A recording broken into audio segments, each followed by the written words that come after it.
हलचल मचैला तू।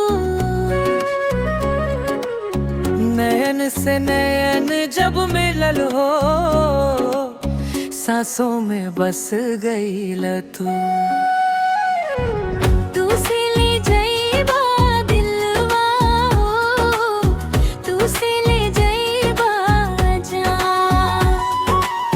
तोरा बिना ऐ सजनवा सुना लगे जहां।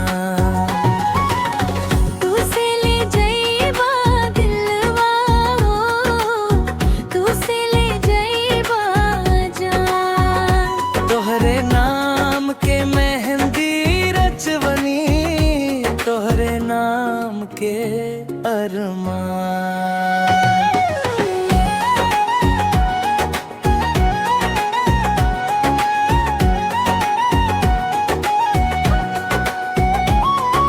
चुपके से जब तू मुस्कैला, मनवा के चुरा लेला।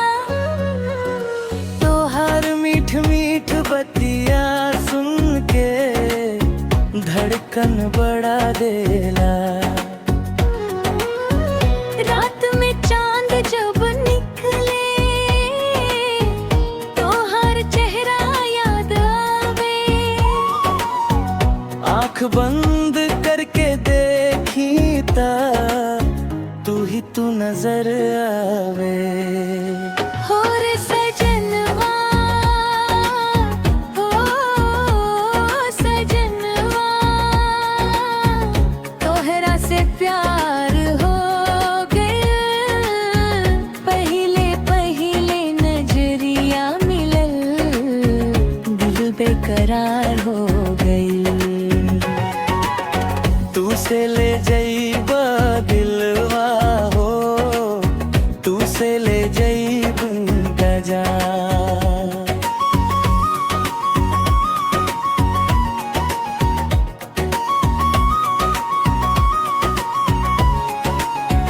तोहरे संग चल बाबा जारिया, तोहरे संग मेला घूमब।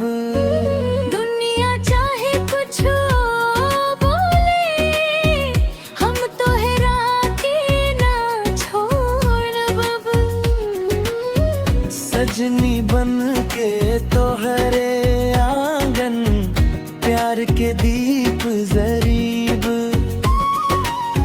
जन्म जन्म के साथ निभा के, तोहरे संग मुस्कैब।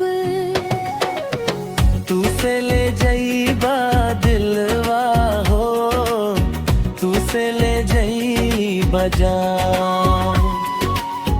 तोरे बिना में सजनवा सुना लगे जहां।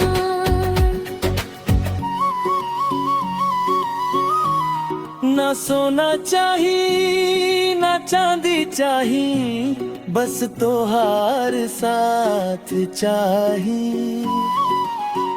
भीड़ भरी है दुनिया में, एक तोहार हाथ चाहिए।